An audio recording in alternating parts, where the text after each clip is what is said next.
Excellent. Thank you very much, Toronto. Great to be here. Thanks for coming out. I'm originally from Alberta, but I make my home here. Oh, yeah, clap it out, Alberta. Thank you very much. Excellent. I make my home here now. I like Toronto. My family asks what's the biggest thing I miss about Alberta, and I say no terrorism. Everybody's always worried about terrorism in Toronto. It doesn't bother me at all because terrorists seem to be morning people, hey?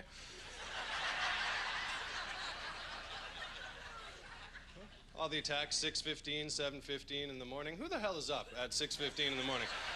If you had a big suicide mission tomorrow, wouldn't you enjoy your morning? Hey, maybe hit the snooze a couple of times before you got the job done, huh? Breakfast before you got your day started. That's why there's no way Canadians could be suicide bombers. No chance in hell. If we all knew we were committing suicide tomorrow morning, how hungover would we be at 7:15, right? 7:15 in the morning, I'd still be trying to get my dick out of the hooker. You know what I mean? Super late. I'm a positive guy, too. I try to take positives out of everything in life. I can't find anything cool about terrorism. I guess I'm learning more about the Middle East. That's the closest thing. Before September 11th happened, I had no idea Afghanis even existed, to be honest with you. I didn't know the country was there. I remember watching TV. It was like, Afghanis claim responsibility for September 11th. I was like, holy moly. I remember my grandmother knitting me one of those when I was younger, huh?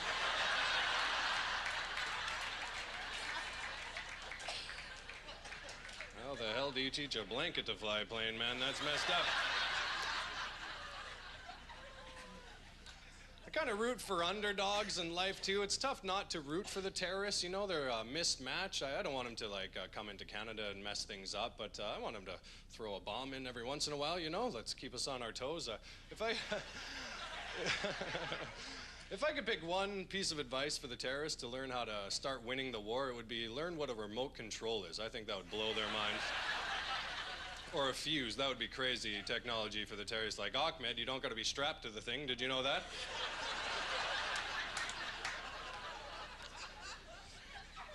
You could hide behind the bushes with the rest of us, pal. What the hell are you doing out there, buddy? Dangerous. Hasn't affected Canadians too much. I guess air travel's changed a little bit. You can't show up like 20 minutes before your flight and still get on and have a drink before you take off. You gotta show up 3 hours early. You can't bring water or toenail clippers or anything like that. I like to take the red eyes now. It makes me a lot more relaxed and just sleep the whole flight away. Last flight I was on, I had my eye patch on and my jacket as a blanket, dead to the world sleeping, and it was time to land. And the stewardess was walking around to make sure everybody had their seatbelt done up, and she had the gumption to lift up my jacket and look in my crotchal region here. Thought, what a ballsy maneuver, hey everybody? What if I was stealth jerking off under there, you know what I mean? Joining the Mile High by myself. It happens, everybody. I like to do it into an empty bag of salted peanuts. That's how I roll. Oh, my goodness. A lot of traveling in the stand-up comedy world. I took a gig in the Dominican Republic. It's a cool gig. You're down there for 2 weeks. You only have to do 3 shows in 2 weeks. The rest of the time, you just kind of chill out on the beach. And ended up getting sick. I got food poisoning, and it was the type of sick where, if you've had too many drinks at the bar, you go home and lay down in bed, and the world starts spinning, and you go to the bathroom and you throw up, and then you come back to your bed for 20 minutes and back to the bathroom and throw up, and then sometime in the night you just figure, you know what, screw it, I'm gonna move my whole life into the bathroom, right? Like I'm gonna bring the pillow, the quilts. You spend like the next hour of your life yelling at shampoo bottles and fighting with plungers. It was one of those sicks, and it got bad enough. I got dehydrated enough where I had to go to the hospital in the Dominican Republic, and I was a little nervous because it's a third world country, you know, they're not really messing around, and I got to the hospital, and they checked me in, and they found out that I had travel insurance, so everything's going to be covered. And the game plan for the Dominicans is to make money off of stupid white tourists. And I'm a stupid white tourist, so it's no different with the hospitals. It turned out to be okay, because once the Dominicans found out that the government was going to cover my health care coverage, it was kind of like being at an all-inclusive resort, but instead of free alcohol, you get all the free prescription drugs you want, you know? Best day of my life, man. I couldn't believe it. The doctor was walking me to the drug room, and he doesn't speak a word of English, and I have my IV, and then I have my little cart, and we're rolling. I'm like, where are we going, Pedro? He's like, you'll see, yeah?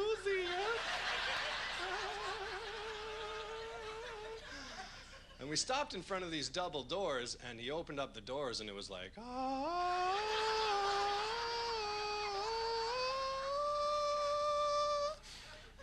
And he looked up at me and just said, pick.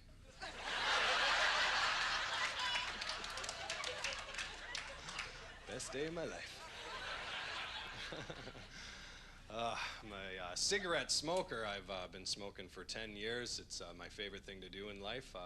Started when I was 15 years old, and when you're that age, you lie to your parents about smoking cigarettes. They know you smoke, but it's just easier to lie and get away with it or whatever. But my dad would always have tricks. He would try to trick me into catching me smoking. I'd come home from a party or something, and he'd be on the couch over here chilling out, and I'd walk through the door, and he'd be like, hey, boy, come here right now. You out there partying, huh? Smoking cigarettes? Let me smell them fingers. I'm like, okay, buddy, if you want to. I don't know if that's a good idea.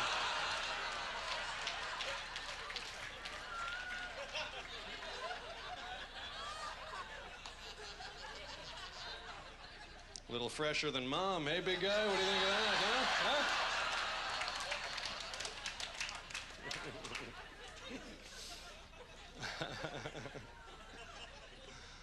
Oh, man. Got a credit card. I don't want to brag. I had it early. I got it when I was 16 years old, and when you're that age, or 18 or something, and it's kind of bad news to have a credit card, and it's super bad news to have a credit card if you're the only one of your peer groups to have it, you know? Because you get caught in this old conundrum when they're like, okay, we really want to go to this concert, but you're the only guy with the credit card, so you call Ticketmaster, book 15 tickets, we'll give you the cash after, buddy. How does that sound? You ever been pulled into that little maneuver, hey? And they may give you the cash, they may not. My friends are deadbeats, I don't really know. But even if they do give you the cash, you don't go and pay your bill at the bank, you know what I mean? You do what I do. You go to Radio Shack, buy 15 batteries in a monster truck, and you have fun with it. I was the victim of identity theft. I don't know if that's ever happened to you. I had $500 stolen out of my bank account, and my credit card duplicated. And again, I'm not bragging, but my limit is $500, so pretty big deal. So the bank was really good at giving me my money back. That was all cool. But what I didn't like about being identity thefted, that's how new this crime is. You don't even have a proper verb to say it, identity thefted. If you get mugged in the park, you're like, man, I got shanked. And people are like, oh, that sucks. But I was the victim of identity theft.